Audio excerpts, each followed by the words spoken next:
પાકિસ્તાન અને અફઘાનિસ્તાન વચ્ચે ફરી એક વખત તણાવ વધી ગયો છે. જંગ જેવી સ્થિતિ સર્જાઈ રહી છે. અફઘાનિસ્તાને દાવો કર્યો છે કે તેણે પાકિસ્તાનના અનેક સૈન્ય ઠેકાણા ઉપર હવાઈ હુમલા કર્યા છે. દાવા પ્રમાણે પાકિસ્તાને અગાઉ કરેલા હુમલાનો અફઘાનિસ્તાને જવાબ આપ્યો છે. પાકિસ્તાને ઓપરેશન ગઝબ લીલ હક શરૂ કરવાની વાત કહી છે અને સરહદ પર ટક્કર વધી ગઈ છે. વધતા તણાવ વચ્ચે ઈરાને બંને દેશો વચ્ચે મધ્યસ્થીની ભલામણ કરી દીધી છે. પાકિસ્તાન અને અફઘાનિસ્તાન વચ્ચેની સ્થિતિ યુદ્ધ જેવી બની રહી છે. અફઘાનિસ્તાનના રક્ષા મંત્રાલયે દાવો કર્યો કે તેણે પાકિસ્તાનની અંદર અનેક સૈન્ય ઠેકાણા ઉપર હવાઈ હુમલા કર્યા છે. મંત્રાલયના નિવેદન પ્રમાણે આ હુમલા સ્થાનિક સમય અનુસાર લગભગ 11 વાગે કરવામાં આવ્યા અને તેમાં ઇસ્લામાબાદની નજીક ફૈઝાબાદ, નૌશેરા, જમરૂદ અને એબોટાબાદની આસપાસના સૈન્ય અડ્ડાઓને નિશાન બનાવવામાં આવ્યા હતા. અફઘાન રક્ષા મંત્રાલયે કહ્યું કે આ કાર્યવાહી પાકિસ્તાન તરફથી કાબુલ, કંધાર અને પક્તિયામાં કરવામાં આવેલા હવાઈ હુમલાઓના જવાબમાં કરવામાં આવી છે. નિવેદનમાં દાવો કરવામાં આવ્યો કે મહત્વના સૈન્ય ઠેકાણાઓ અને સુવિધાઓને નિશાન બનાવવામાં આવ્યા અને ઓપરેશન સફળ રહ્યું. જો કે પાકિસ્તાન તરફથી આ દાવાઓને સ્વતંત્ર પુષ્ટિ કરવામાં નથી આવી.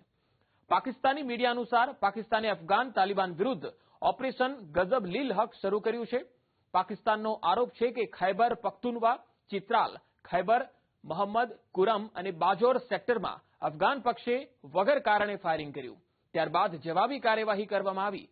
બંને દેશોની સેનાઓ વચ્ચે સરહદ પર અનેક વિસ્તારોમાં ઘર્ષણના અહેવાલો છે.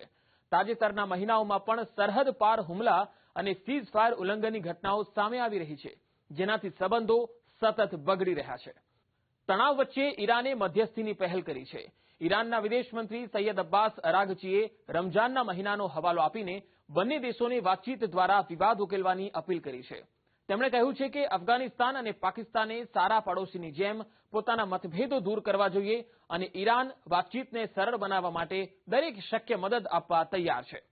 સંયુક્ત રાષ્ટ્રના મહાસચિવ એન્ટોનિયો ગુટરેસે પણ સરહદ પાર સંઘર્ષ અંગે ચિંતા વ્યક્ત કરી છે. તેમના પ્રવક્તા સ્ટીફન દુજારિકે જણાવ્યું કે મહાસચિવ સ્થિતિ પર નજર રાખી રહ્યા છે અને બંને દેશોને આંતરરાષ્ટ્રીય કાયદા અનુસાર નાગરિકોની સુરક્ષા સુનિશ્ચિત કરવાની પણ અપીલ કરી રહ્યા છે. પાકિસ્તાન લાંબા સમયથી અફઘાનિસ્તાન પર આરોપ લગાવતું રહ્યું છે કે તેની ધરતી પરથી પાકિસ્તાન વિરોધી આતંકી સંગઠનો સક્રિય છે. તે જ સમયે અફઘાન પક્ષ પાકિસ્તાન પર પોતાની સાર્વભૌમત્વનું ઉલ્લંઘન કરવા અને સરહદ પાર હુમલા કરવાનો આરોપ લગાવે છે. આ તરફ પાકિસ્તાને શુક્રવારે સવારે અફઘાનિસ્તાનની રાજધાની કાબુલ, કંદહાર અને પક્તિયા પર હવાઈ હુમલાઓ કર્યા બાદ અફઘાનિસ્તાન સામે ખુલ્લું યુદ્ધ જાહેર કરી દીધું હોય એવું લાગી રહ્યું છે.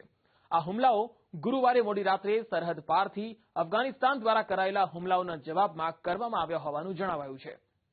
અફઘાનિસ્તાનનો દાવો છે કે તેણે 1 ડઝનથી વધુ પાકિસ્તાની સેનાની ચેકપોસ્ટો કબજે કરી છે અને 55 પાકિસ્તાની સૈનિકોને મારી નાખ્યા છે. શુક્રવારે સવારે ધડાકાઓથી કાબુલ ધ્રુજી ઉઠ્યું. જો કે હુમલામાં થયેલી સંભવિત જાનહાનિ અંગે તાત્કાલિક કોઈ માહિતી મળી નથી.